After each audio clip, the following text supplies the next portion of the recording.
Okay, we got our new light going. Before I get too far into this, one of the things I try to do, and can you just, you got it. Okay, he's got it. Okay. I try to when you're doing something like this, like a shallow bowl. This is going to be done with a piece. This is about. I would have preferred something that was about 5/4. This is 15/16. So, but you can get some change in height in a fairly small thickness of wood. And so, what I try to do is I try to on a piece like this, I try to kind of think through what it is that I'm going to try and do. And so, the thing that I'm encouraging you to do is to at least listen to how I approach it. You can do obviously whatever you choose, but this is you don't normally have a piece given to you, but that's a species is important. The grain and whether you segment something or not. You could even do something that's layered. As I was thinking through, say, a smaller pen, as I was kind of thinking through this, I came up with the idea. Well, if you got some veneers that were a little thicker, you could lay up 2 or 3 layers of veneer, and then when you turn that concave section, now you're going to get multiple layers. I've never done that, but it popped into my head. So think about what you're about to do. Shape, plan. I would suggest that you think about the shape of the bowl, whether it's going to be round or whether it's not round. Let's see. Where did it go? I have 4 or 5 pieces in a bag. I'll have to try and find it. That I've done before, and I think I brought some of them in. Nope. But I came up with this idea not from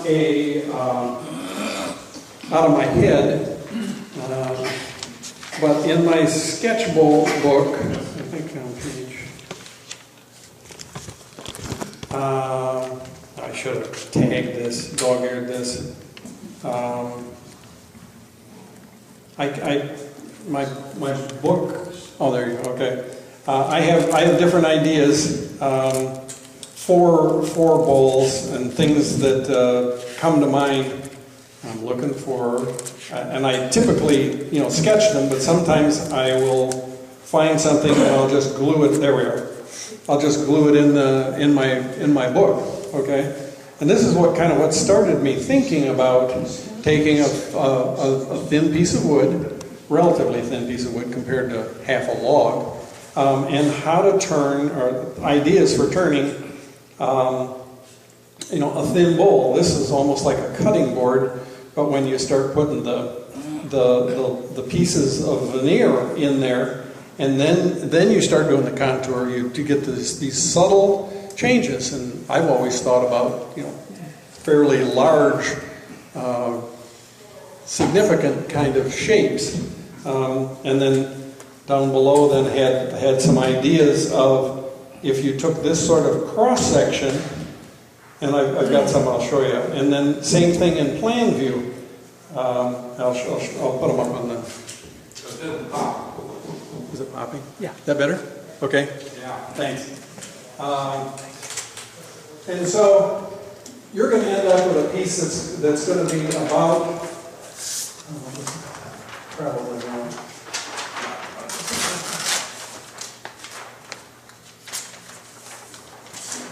Stick. It does. So this is some grid paper. And so I just drew this piece of wood that you're going to have, which is going to be about 8 inches wide, about 1 inch thick. And so you know, I said in section, if you were to cut a section through it, you know, you could make a sort of a conventional bowl.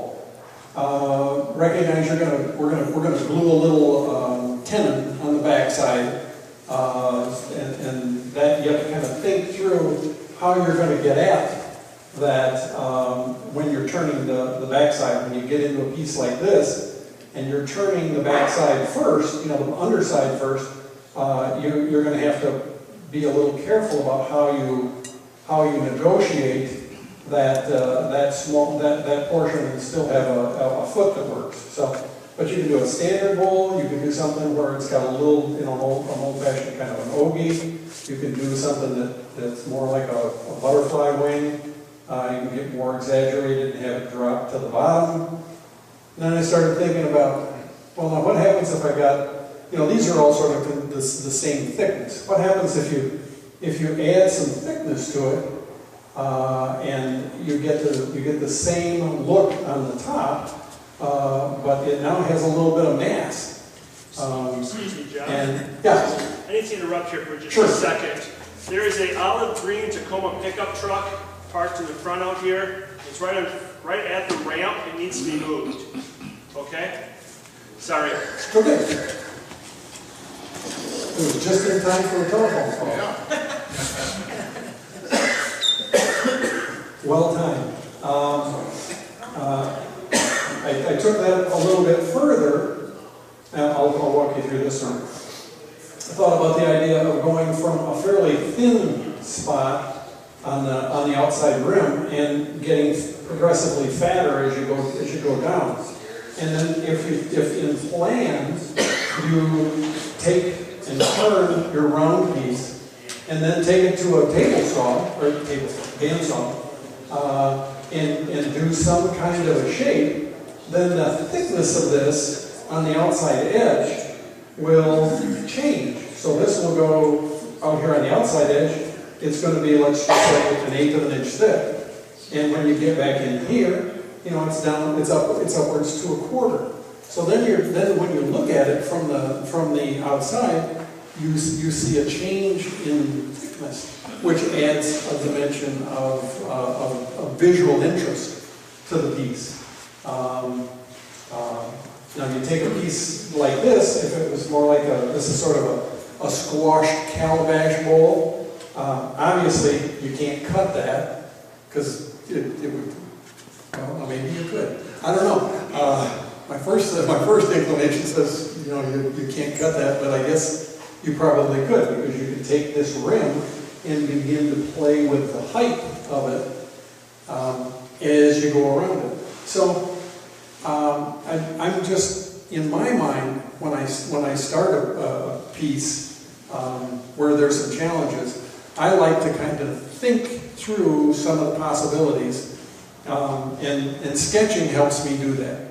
Whether or not that is something that would help you, I don't know. If you want to cut that one with squash calabash. Oh, this one, yes? You'd probably be better off to cut the inside first. Oh, when you turn it? When you turn it. Okay, yes, I think you're right. Yep. Because you'd have more control, you'd have a little bit more mass there on your inside. Yep, in compression rather than, Right. Yep, good point. So anyhow, these are just some ideas for, you know, in plan.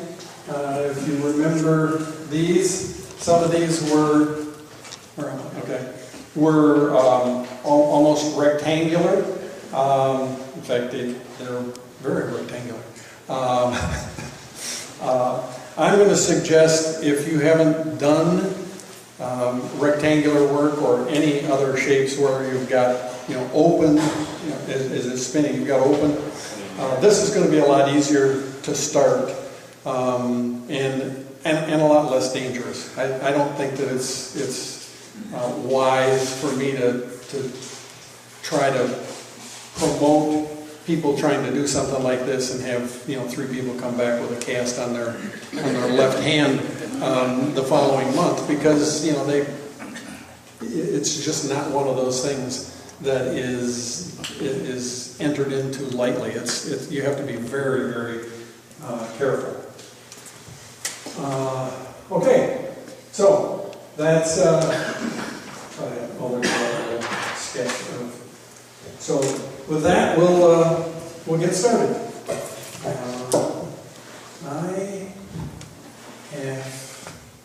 I usually use a power shield, air shield. So I'm going to just have to revert to this. And I was afraid that the noise of that fan would really get in the way. So I'm just going to use it. So what I do to start then is to glue up a tenon. And what I do for the tenon on the bottom side, so this is going to be sitting right here. You probably, most of you have done this before, but if you take a tenon, turn it. I didn't want to do this. I did this at home because you don't want to see me turn something like this. But anyhow, if you leave just a flat on the top and cut a dish and put CA glue just on the top perimeter, it's very easy to get it to pop off. If you put CA glue on the whole thing, if you've never done it before, you'll find it comes off very, very hard.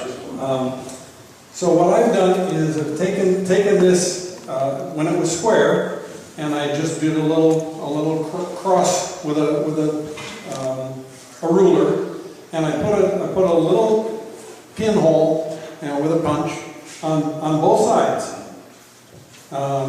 The reason for the first side is it's whenever I decide which way I'm going to do this, the tenon has a little hole in it, and so I take this little knockout bar from my tailpiece, drill a hole. I can then set it right up here, and once I put some CA glue on there, I can slide that down, and it's dead center on the piece. If you have any questions, holler. I don't think that this wood is going to be too much different one way or the other.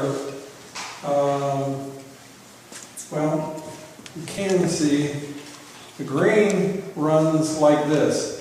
And so if this is the top, you'll have two things going on. We'll have the curly grain of the wood, and then you'll also have the growth rings. And whereas if you do the growth rings this way, they're sort of in the same plane as what we're cutting out. So I'm going to say that this is going to be the top. So we'll put this on we'll put the tenon on the bottom.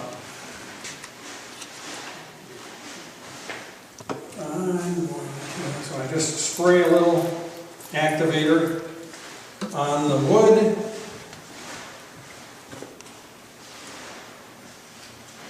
CA glue on the top. Again, put this right there. Push it down. Sorry. That should be pretty much ready to go. So that first hole that I punched keyed this piece. Hopefully these are going to be pretty darn close to a line.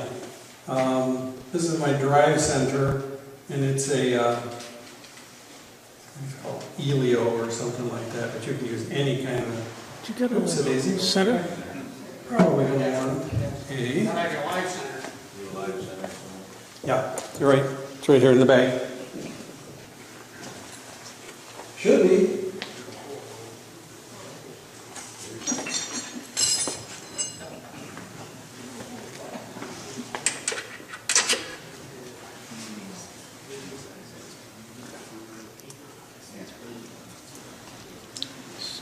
Jeff, do you have a rule of thumb about how big the tenon is relative to the size of the part? I try to end up with the tenon being pretty much as small as the foot can, as the chuck will allow. It's nice to have it just a little smaller so you get a little work. Still create what that into it.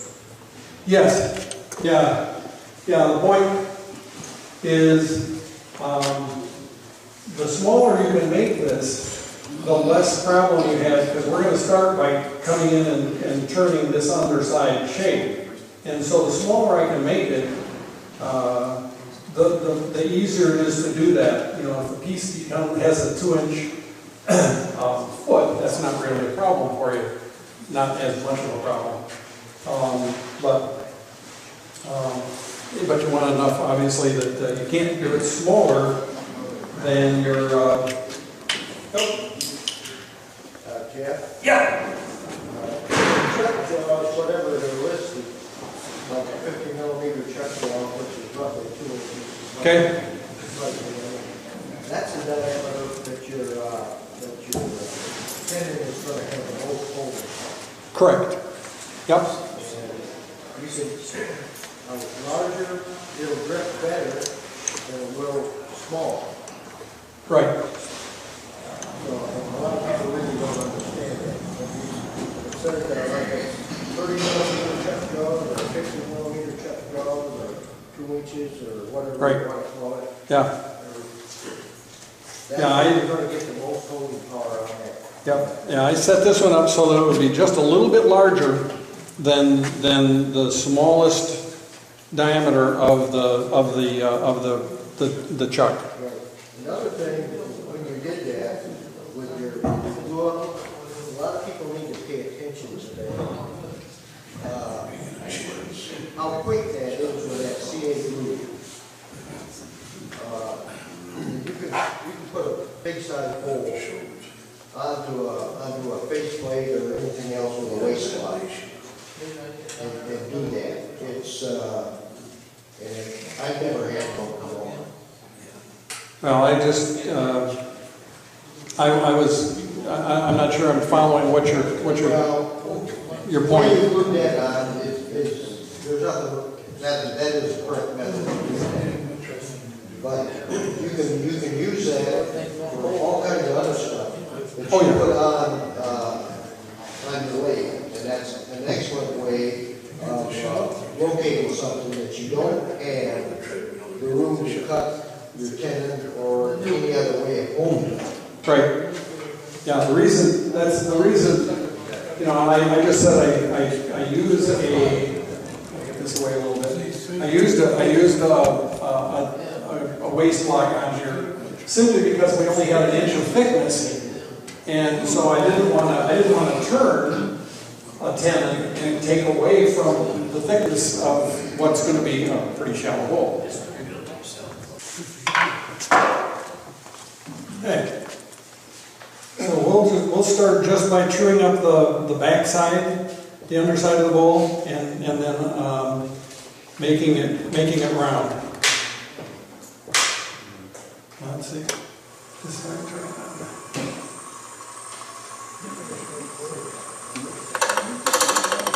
I usually just use a pull cut on the underside and run it back and forth.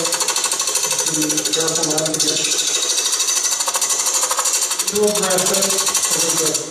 You know, I don't have a, you know, I'm sure that Lyle Jameson would say this is the only way.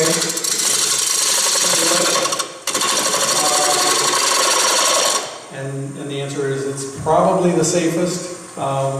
I've just grown accustomed to, you know, my way of turning.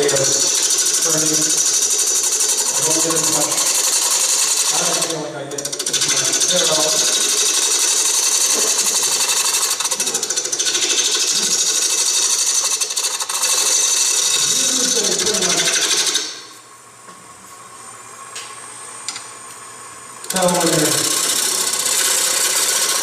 When you you don't have that sort of chatter. What part of the end is cutting the wood? The underside. The bottom side? Yes. You mean, what's part of the Chisel. the gouge? Yeah. Now this is where I will take this and I will write the bell on this one.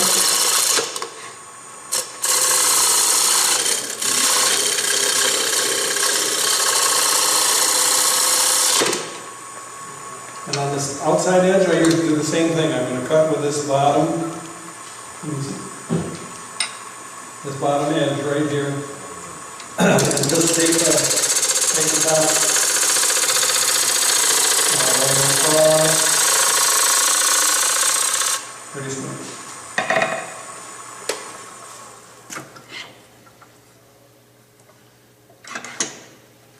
Okay, now, I didn't tell you what I was going to turn. I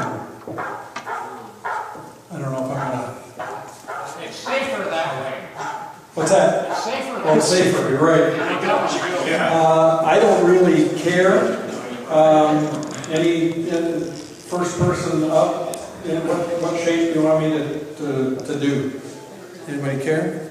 Peter, pick one. I like 7, but 6 is more of a challenge. Oh, yeah. No, I'm all set up to do anything but 6. Coward. 4. Yeah, I would say 4. 4. 4? Yeah, 4. Okay, 4. So you can see with number 4 where I'm going to start in here. I'm going to start to turn. That's 5. Okay, then I'll do 4. I hear dyslexic. the point is still valid. My base is going to be a little smaller than my tenon, and so we're going to come up. And so I know that I want to be roughly a third of the way, and then carry this up to the top. And I probably also want to cut this off first, so it's not hanging out there. So I will kind of lay this out. I'm thinking then, this is about an inch in. You can't see the squares, but it's about an inch in. So I'm going to put a mark. It's not going to, because it's going to be bouncing.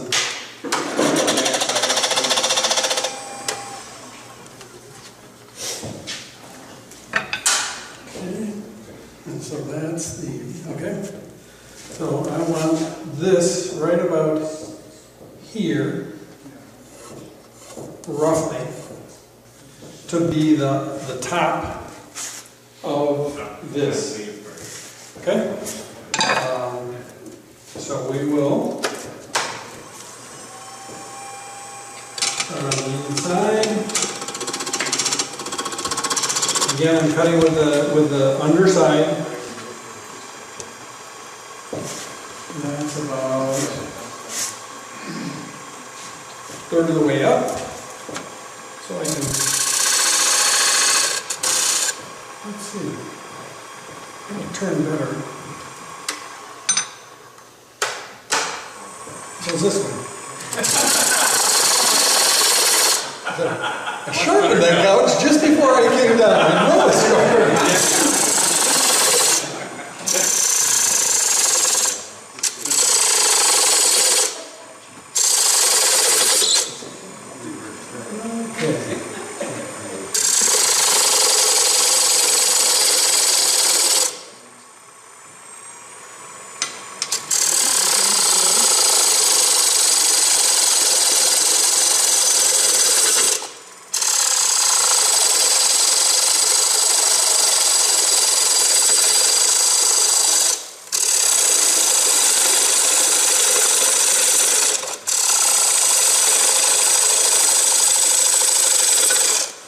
See, I'm following. The experienced turners understand that I'm riding this bevel, and it's hot because it's dry wood, and just taking, I'm taking a fairly aggressive cut just so I don't have to spend an awful lot of time. I'm cutting typically a little over 1/8 of an inch.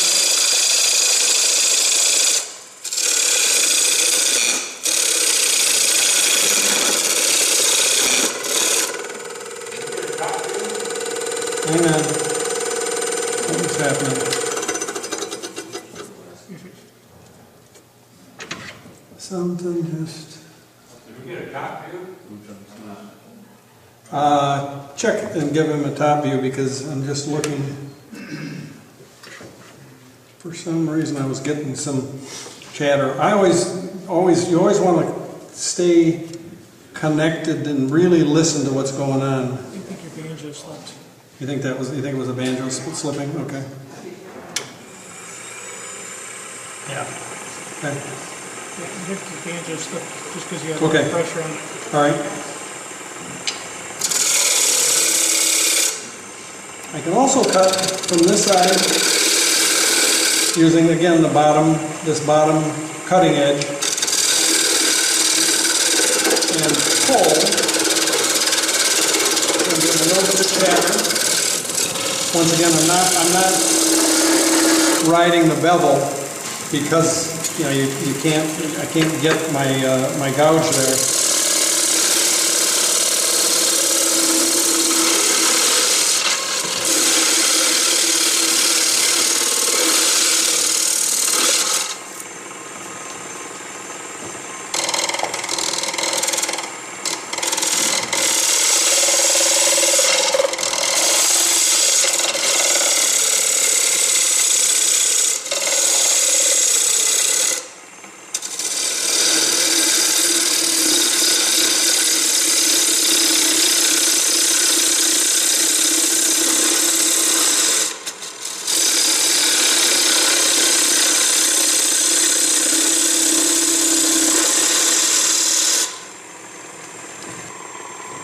Usually try, if you can, and obviously I can't ride this on my hip, so I can't use those big motor muscles to get the turn. Right now, all I'm trying to do is just kind of hog the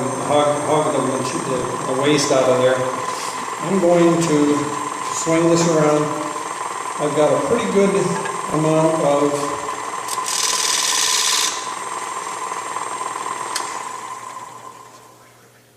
waste, you can see here, so I've got a little bit I want to get out of here, so I'm going to turn this around before I take the piece and reverse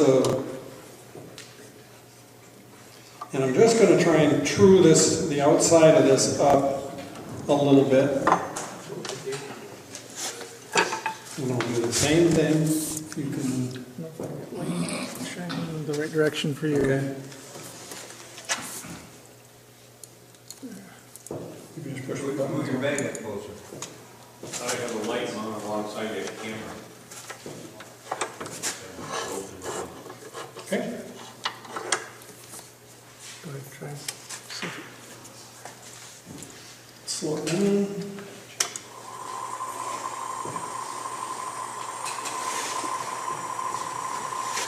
Do the same thing. I like to cut with this underside. See, I have that pencil mark on there.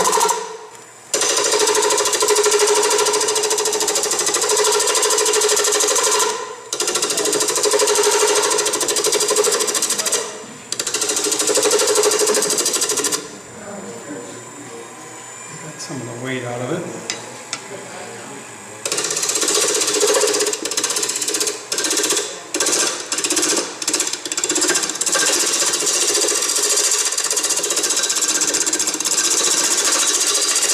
You probably can't see it, but my little mark is about an inch away, and I've still got a little bit of pencil mark showing there. Yeah, you can't see it, but there is a little bit of pencil mark, so we know where that's at. And these are my calipers.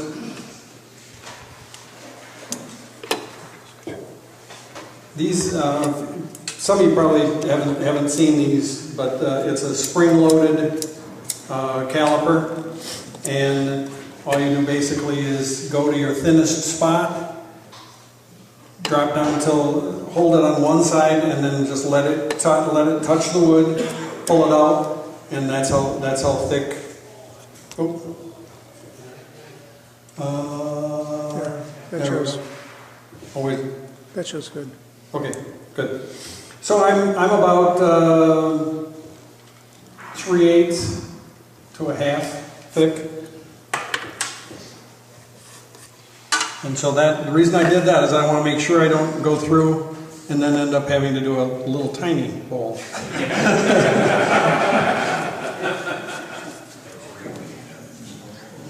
can stay on that side now?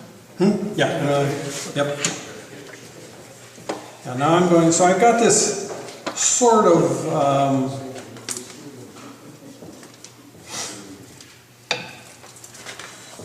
hollowed on the inside, or on the underside. Drop this down. Right where you want it. Once again, I need to take this piece and get up about a third of the way, so I can go up about a third of an inch. Right now, I'm still at my glue joint, so I can take this.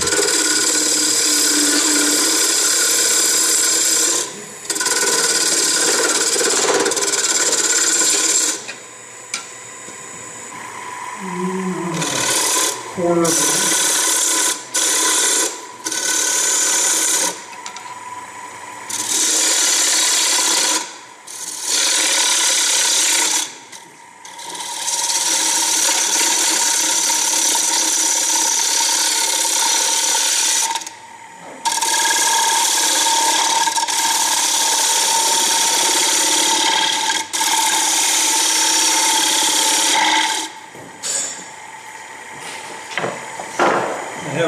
Another gouge, which is basically kind of a shortened Ellsworth. So it's a fairly steep angle on this edge. You can see, okay. And then I grind the backside away so that it's almost like the backside of a ball bearing, and it allows you to get in and make turns without bruising the wood. It works.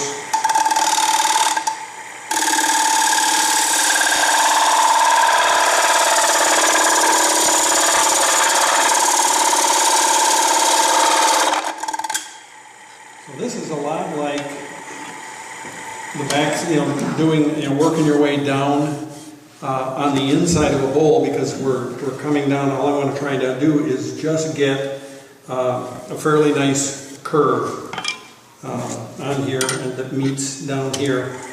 I do pull as well as push. I'm doing the same thing. I'm cutting. It's almost like a shearing cut, but it's just a little more aggressive.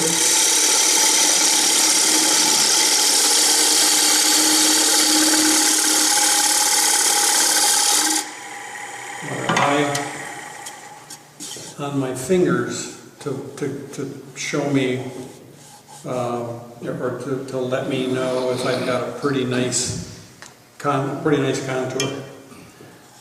This isn't too bad on the outside, coming down. So I've got a couple of spots. This away, put my pencil back. Got a couple of spots. I always just keep a pencil in my pocket. I got a little ridge right there and another one there, so I'm starting to get it to, I don't really want to do much above here.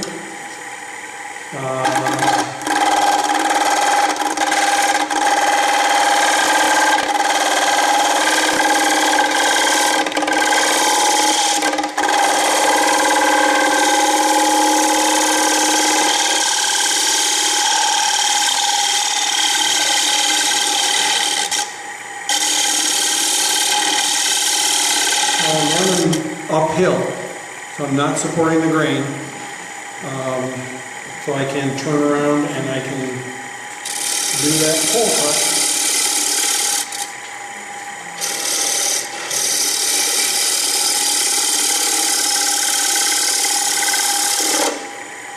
Now, since I've incorporated my 60 grit paper in in turning, I'm not as fastidious about trying to get everything to be so dead smooth, like some of the professionals who claim that you can start with 320 when they're done.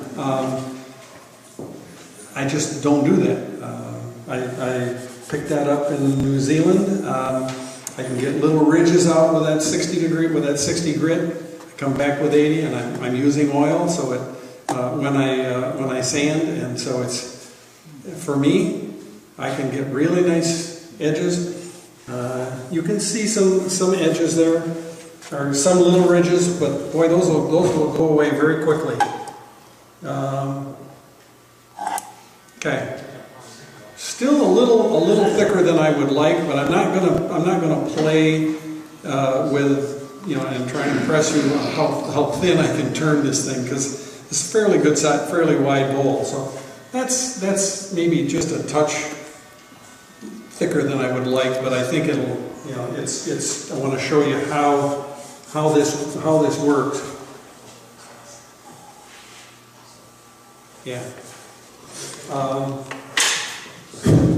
Anybody that's interested, let me just pass my book around. You can look at that piece. There's maybe a couple of others in there afterwards. Sometimes when I'm working on my, when I take this with me to breakfast a couple of times, once a week or so, and that's just one of the times that I sketch ideas, and so I'll take something, and 4 or 5 years later I may look at that and go, I never actually even turned one of those pieces until 5 years after I cut those out and stuck it in the book. Would I have remembered that 5 years later? I don't think so. It just doesn't happen for me. So that book is how I capture ideas. I encourage you to try it.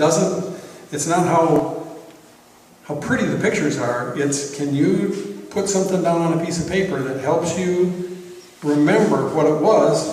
That's what it's all about. Just remember what you've done. Okay. I'm going to sand one side or the other of this. I'm not going to sand both. This one's kind of hard because this is in the way, so I'll wait and do the other side.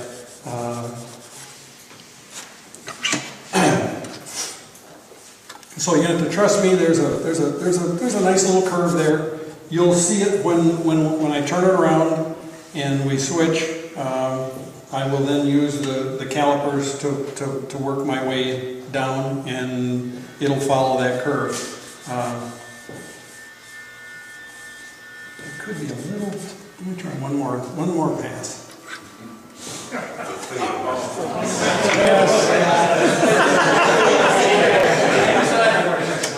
You've all done that, huh? Okay.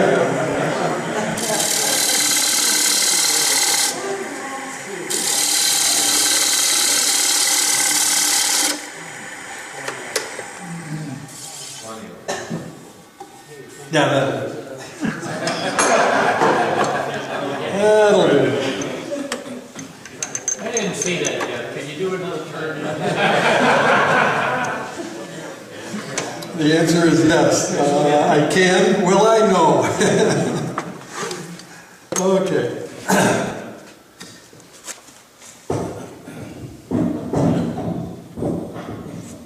Can you still hear me? Hear me now? Good.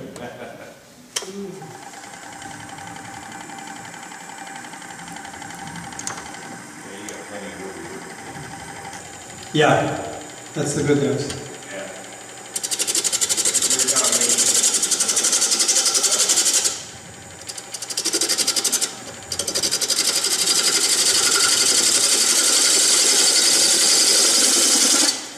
kind of a shearing pull cut.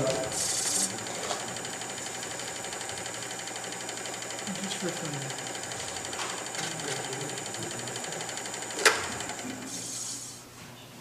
Pretty close.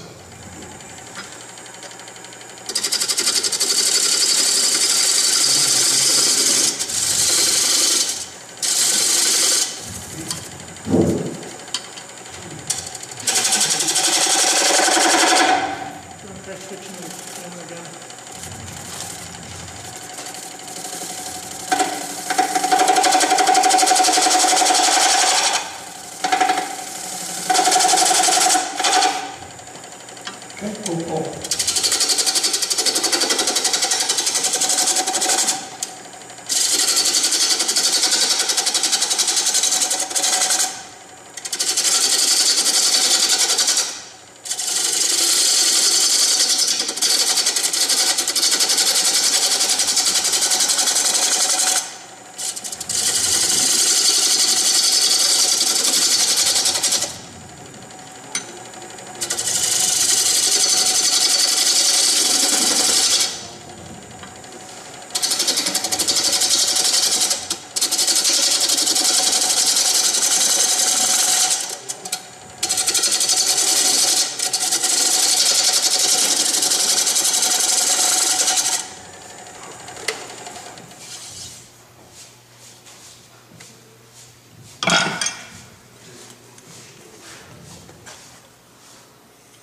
Well, there's a low spot.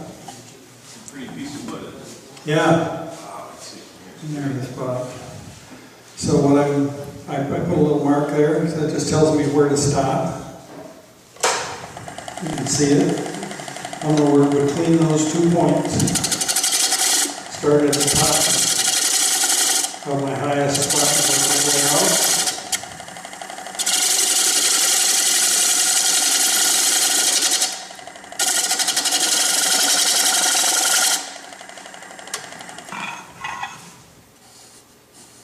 That's good. Good. Perfect.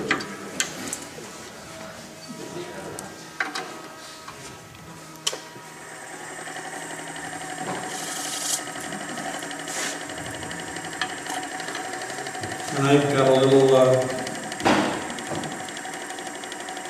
diamond-shaped parting tool that I've cut on a little bit of an angle, which makes it real easy to turn a little dovetail. Now I'm a little careful because I pre-turned this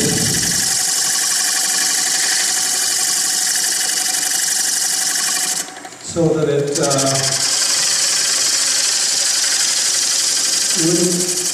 would be almost as small as the smallest diameter of the chuck, but I think this is, it had a little bit of extra room, so it should be okay.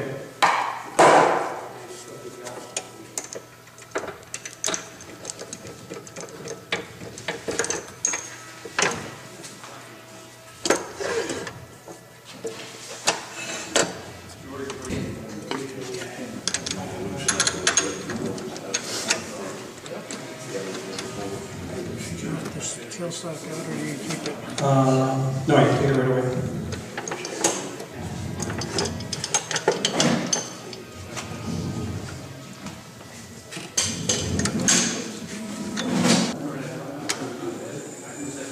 Okay. It's nice and aligned.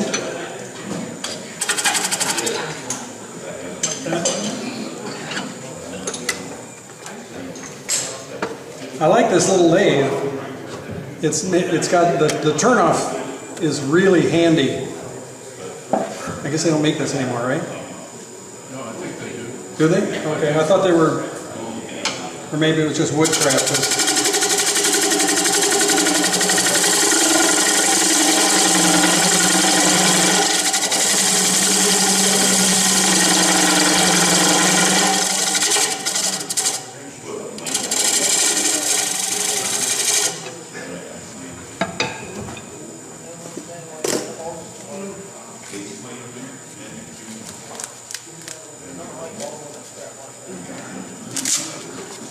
support my work from the backside with a glove.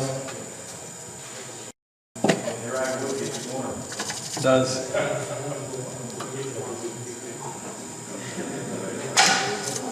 I like not to do that.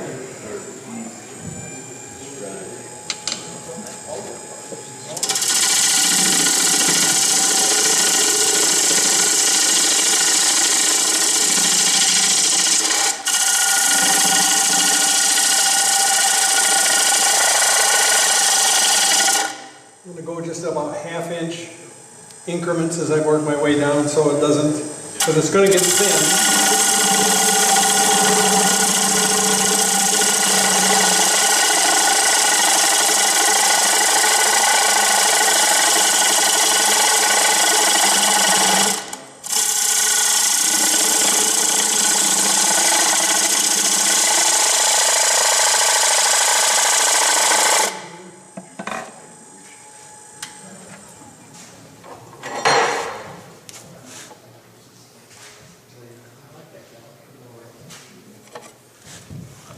So I'm about an eighth of an inch, just a little over. Who makes that little caliper you got? I don't know if I got this from Packard or where. That's pretty handy.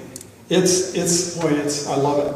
And I've got one that's about this big for doing large bowls and things. You can get It most springs places. out and it comes right back to where you. Yep. And with the flat and the big loop, you can get most places you need to go. Yeah. So, yeah, it's a real handy, and it's got a little magnet. Keep it right there. I've been thinking of making a digital caliper like that.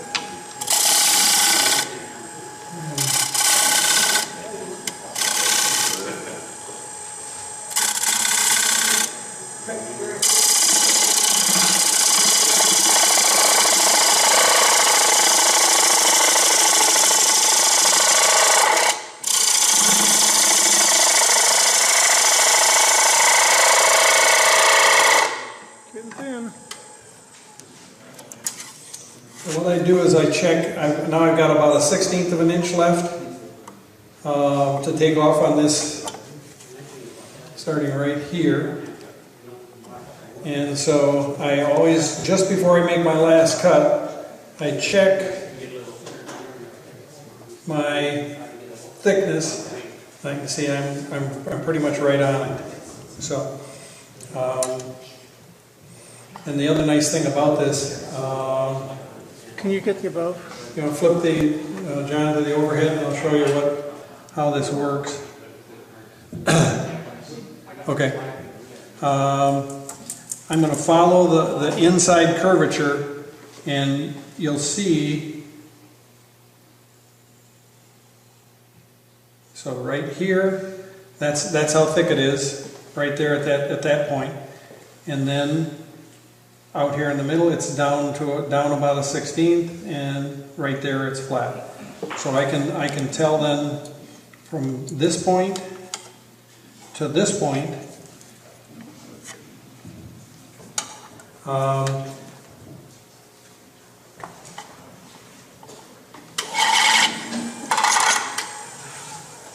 Between those marks, if I were to go right to this point and turn here and cut, so I'm gonna aim with my bevel for the middle of that space between those two edges.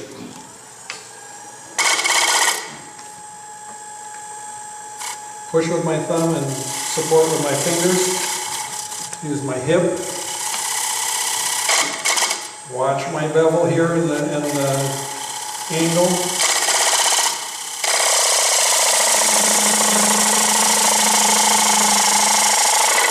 Heating up. You need a roller bearing on your fingers. Yes.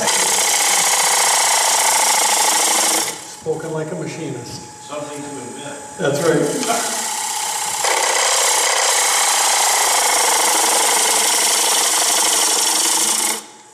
When I'm turning those two, in order to make sure, since I checked my angle, all I do is look at the width of that little shoulder that I'm cutting away, and I try and make sure that I don't. If it starts to go small, then I'm not following the angle.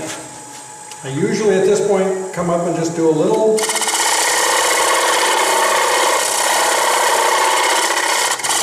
back and forth to get any little ridges. Now's the best time to put a little round bit on it. And then you have to do the same.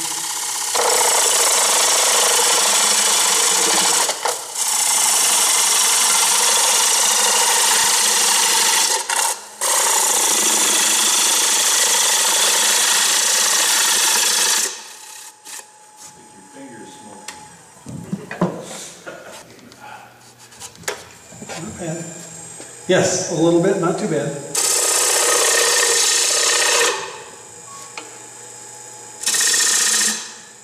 Okay, I'm going to double check. Overall thickness now is right there. Okay, what I'm checking for now is I have my thickness up here and my thickness down here. So I can see the gap. Have you got a overhead? Yeah, you can do. Okay. So I'm at this point I'm there. So I start there at that high spot and I come out here. So you can see then that I have to take when I get to this point, I still want to take about 1/8 of an inch off down here in order to keep the same thickness.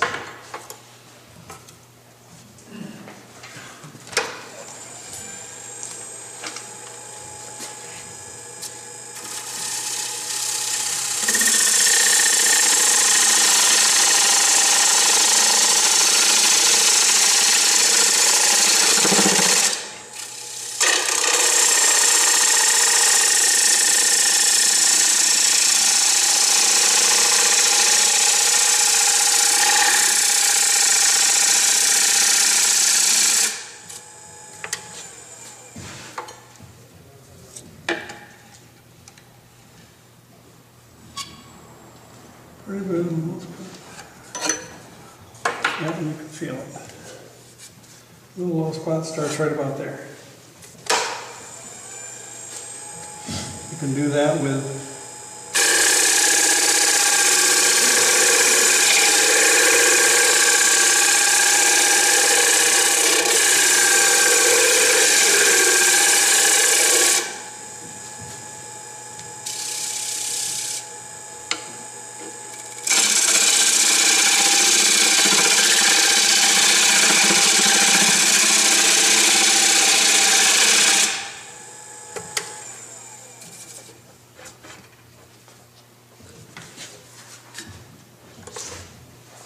check it again.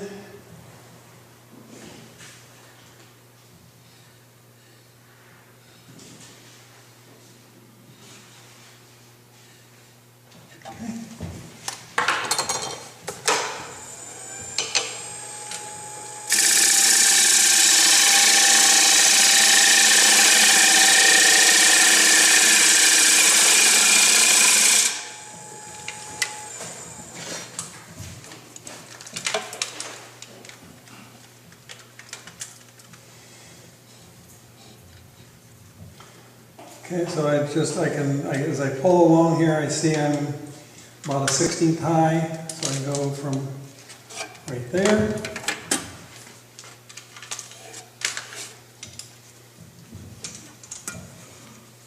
And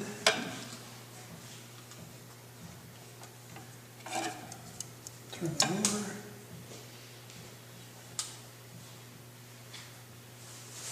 Not bad.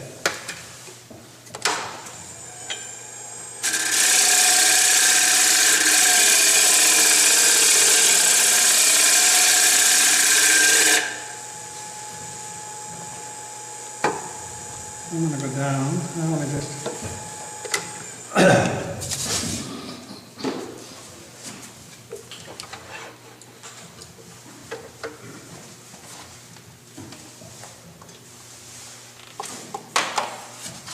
Right about there is where I want to stop.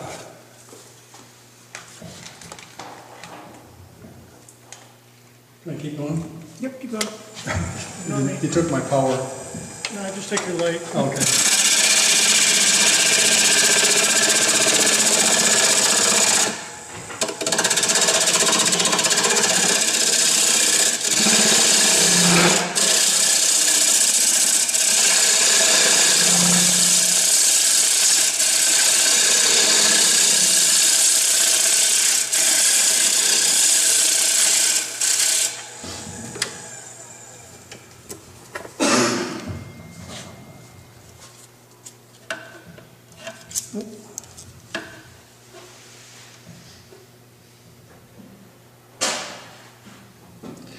Okay, so from that ridge point, I'm a good 1/8 of an inch. So this is taking a pretty stiff dive down. So I know I want to go down to about there. I want to go down about an 1/8 of an inch. So I'm going to start right at the top of this and go down almost an 1/8 of an inch and see how close that comes.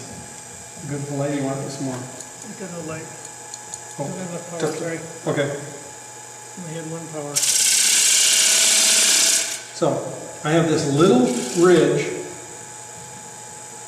this little shoulder here, and I'm gonna try and gradually get that to be that 1/8 of an inch that I was thicker down here than I am up there. So you'll see, if you got an overhead, why don't you can you look at it from the overhead? Maybe, can we get this closer? Get it over here. Yeah. This is close enough I can get it. Let's see. I can't there. Okay. Bring it down. Okay, that should be good. Yeah, I think you can see that. Yep. So this edge, right there, I'm going to try and have that go from what is now about a 32nd of an inch down to about an 1/8.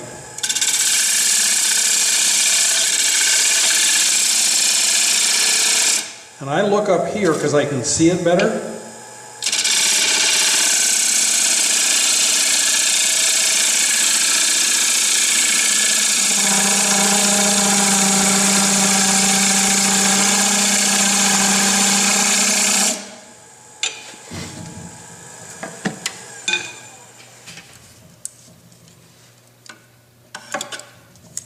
So we used to do it the other way.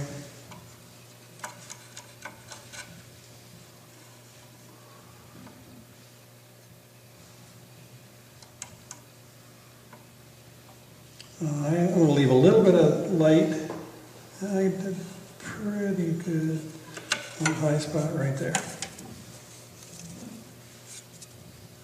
I'm getting a little carried away here. Putting people to sleep. Like that. And we will